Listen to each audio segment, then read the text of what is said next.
My 2025 awards predictions. Who's going to win the awards? Who's going to win the Brownlow, the Coleman, the North Smith? Let's get right into this. Starting off with the Brownlow. Now, the Brownlow, for me, is between... I'll give you my top three. And let's just get straight into it. I don't need to give you names. Let's get straight into it. In third place, I've got Chaddy Warner. I think he's going to cook in his... Look, how many times have we seen players in their contract season to earn that big contract cook? Dusty Martin, 2017... You know, it's just a common thing. So I think Chad Warner's going to cook for that reason, and he's already such a good player. Sydney, I think, will be fine. They'll do well. All things considered, I think he'll finish in third place. In second place, I've got Zach Butters. Now, I think Zach Butters is a really promising player, and he's just going to get better. He seems to be the main midfielder of Port Adelaide now. It was always a bit, Rosie Butters.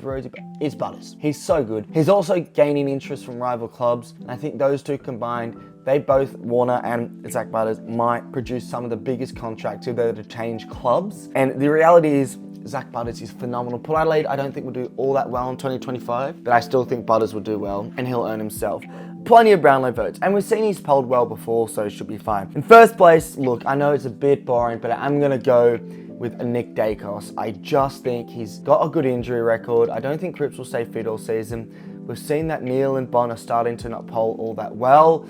And look, Dacos is so young. He's just going to get better. I only see him not winning it if he gets an injury. Honestly, that's like the only world I see him not. Or if one of the other players just turns into an absolute beast. But for me, I've got those guys winning those awards as my top three.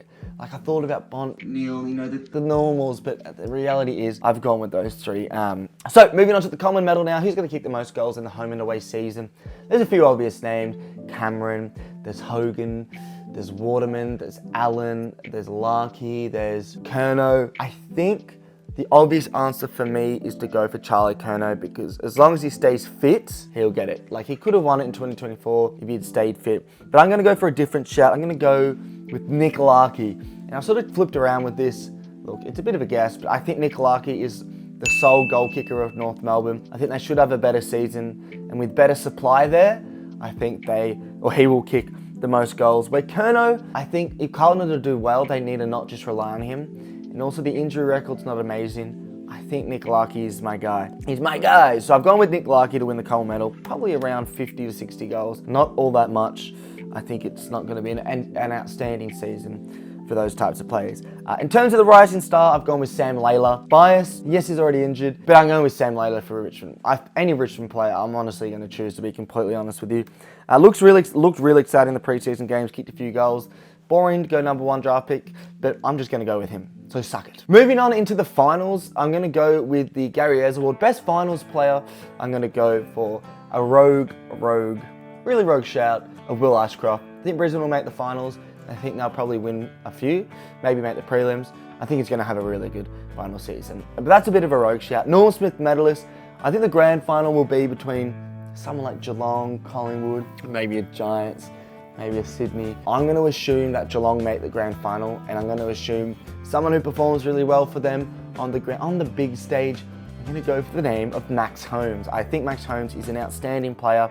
I could have had him for the Brownlow, but I think I'm just going for some predictions, okay? These are sort of more chuck one out, super unlikely to happen.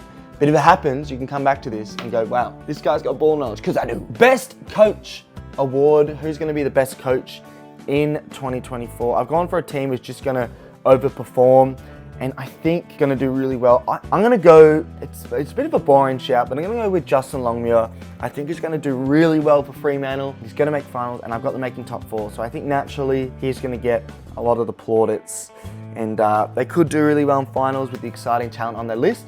And they've got Justin Longmuir as their best coach for 2024. Now, in terms of the best defender, because defenders don't win award, Golden Fist. Got the Golden Fist Award. Can go to any defender, small, tall, medium.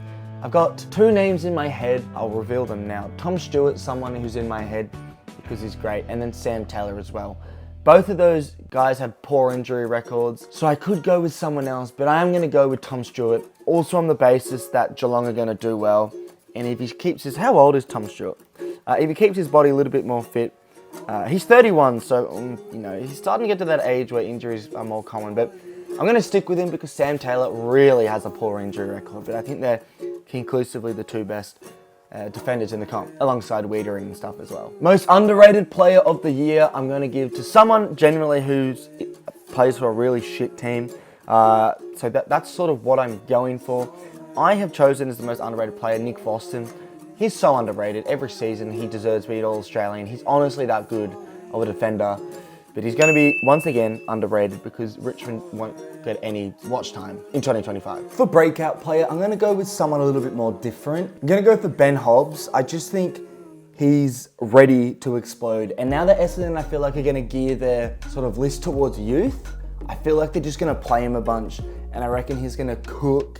And he might actually have a really good season. That's my prediction. Best captain, I'm giving to James Sicily. I think he's the best captain. Probably arguably one of the best defenders as well. Could have gone for the Golden Fist Award too, but unfortunately I'm not giving it to him. So we have now the awards that, well, some of them don't even exist, but I'm just gonna give the worst awards. So my biggest drop off, so player drop off for 2025. Who in 2024 was awesome?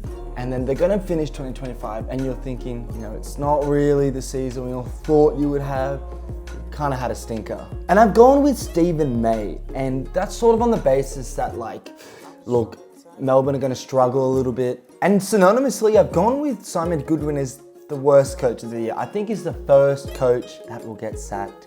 And Melbourne fans, I'm sorry, but both the worst sort of categories I've given to you just because I think you're going to drop off a lot and it's going to be a bit of a stinker season. Goal of the year, Shea Bolton for Fremantle. He's going to do something crazy just to get the crowd, or the fans on his side because it's his first season.